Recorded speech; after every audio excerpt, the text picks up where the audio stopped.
I was married to a Latino. Do you know what country he was from? He was from Durango, Mexico. Oh, okay, so he was Mexican.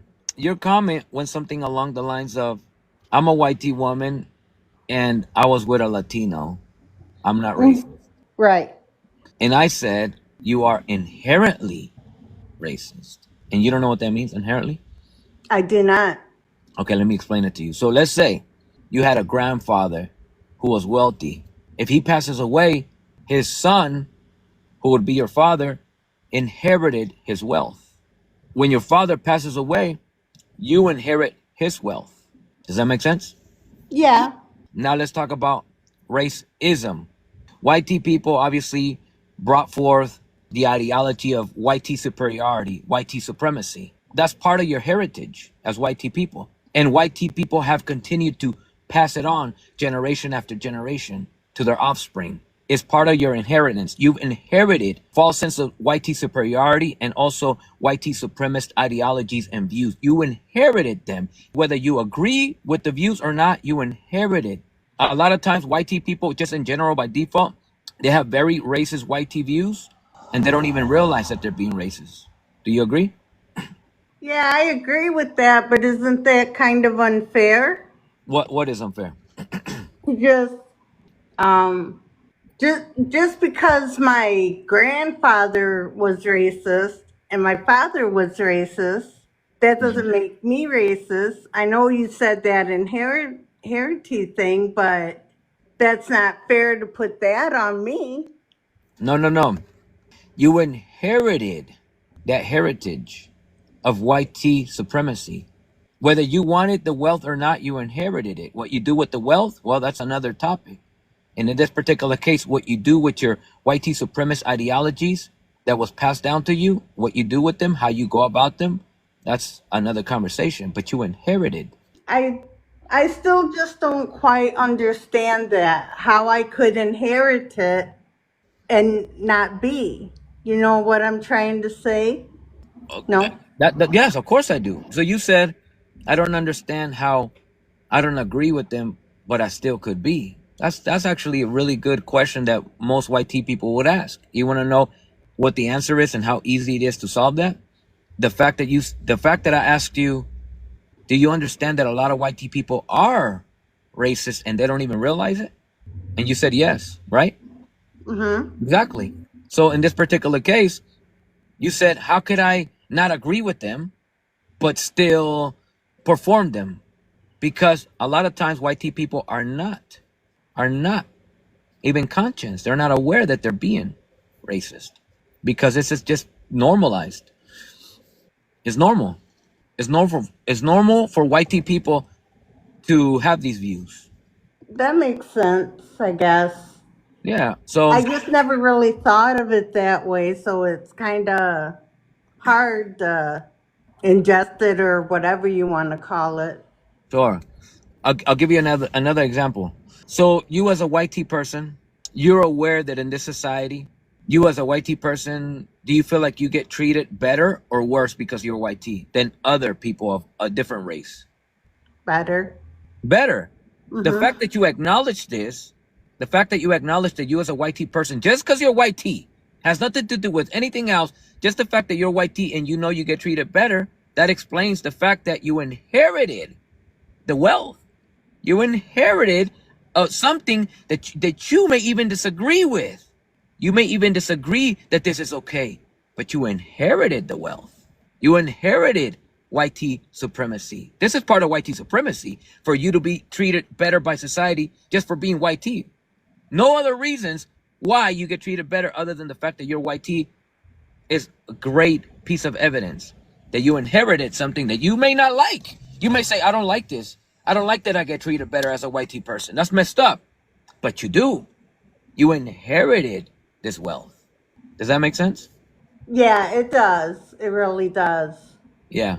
But I never lived my life like that. I mean, and to this day, I don't. I don't. The fact that you married a Mexican, does that change the fact that you inherited your grandfather's wealth? No. And would you mind if I give you a great example of something that I myself have experienced? Okay. Okay. When I think I was 22 years old, I was dating a white tea woman. She was 24.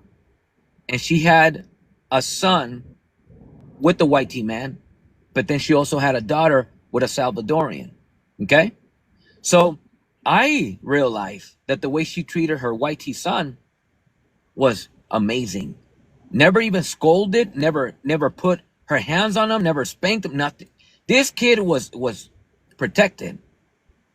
But then the way that she treated her daughter that she had with a Salvadorian, I realized that she would whoop this little girl so passionately, so vengefully. Really, like I saw vengeance in her face every time that she disciplined her. And one day I brought it to her attention. I said, why are you being like this with her? It's just a little girl. She's only like 3 years old. Like, what do you expect her to, how do you expect her to act? She's just a little girl. And she said, no, no, no, no, no. She's not acting like that because she's a little girl.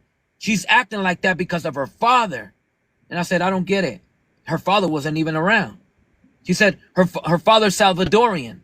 I said, okay, what does that mean? She said, my daughter is acting like a Salvadorian. I said, what does that mean? And she said, you know how those people are over there. So check this out. I said, no, how are those people? Ricardo, you know how those people are. They're violent, right? Check this out, though. Check this out. And I said, oh, now me as a Mexican, I resemble that remark. So I said to her, hold on. So how do your people act? I said to her. And she said, we come from royalty. Check this Oh, out. wow. Check this out. She has very racist views. She is speaking and seeing things from a place of a false sense of white tea superiority, meaning that she thinks that being white tea is the best thing you can be. And anything outside of white tea is lower and lower and lower. It's less and less and less. See, she will even probably claim, I'm not racist. I have a baby with a Salvadorian. My boyfriend Ricardo is Mexican. How could I be racist? Her views are very racist. Could we agree on that? Yeah. Yeah. So it doesn't even matter that white tea people marry black people, brown people, whatever other people. It doesn't change the fact that they inherited white tea supremacist ideologies. They inherited it, meaning that a lot of times, oftentimes their views, they're not even aware that they're racist. They could go ahead and have children with black people, with whoever other people. It doesn't change the fact that they inherited white tea supremacist views and ideologies.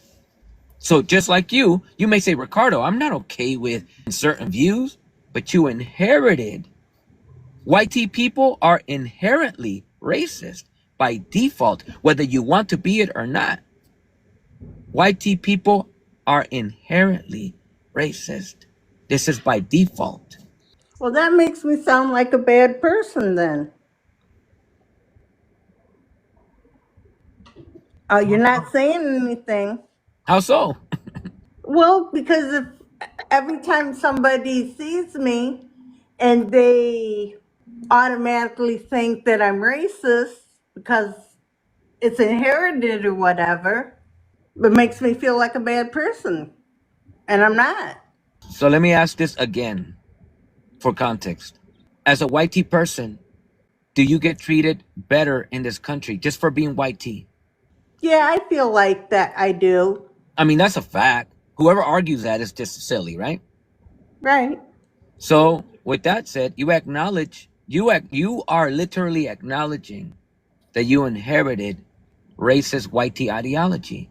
Now, that doesn't necessarily mean that you yourself will perform anything racist in particular. However, can we agree that this system itself was built by white tea people, and the system itself was built intentionally with white tea supremacist ideologies, a system built to favor and make life comfortable for white tea people at the expense of non-white tea people. Can we say that? Yeah. Okay. This is a great example of how you, as white tea people in general, have inherited this wealth, because there's literally an entire system built to make sure that white tea people are okay at the expense of non-white tea people. That is the wealth that you inherited, Susie. That's the wealth. And that is how white tea privilege is determined. You know how a lot of white tea people say, but I'm poor. What does that got to do with the system built for your comfort? You, as an individual yourself, don't necessarily have to go out of the way and call me a spick. In fact, you, as a white tea person, if you were to call me a spick, you're just a bigot. A white tea person performing racism, you know what that would look like? If you go in and vote yes on a law that specifically targets somebody like me, that's racist. If you somehow, some way, make any systemic effort to make sure that I am affected in a negative way, scholastically, economically, environmentally, etc. It's a systemic effort that destroys an entire population of people, an entire demographic specifically of people. That's how you determine racism. Only white tea people can perform racism. No other people can perform it. Yeah, I've never thought of any, I've never thought of it the way you kind of just explained it. So, Am I wrong? well, now that you've explained the whole process to me, it makes more sense. Mm-hmm. But it really didn't make a whole lot of sense when you said it Mm-hmm. before you explained it. I'm glad I could help it make sense to you. Well, thank you very much. Mm-hmm.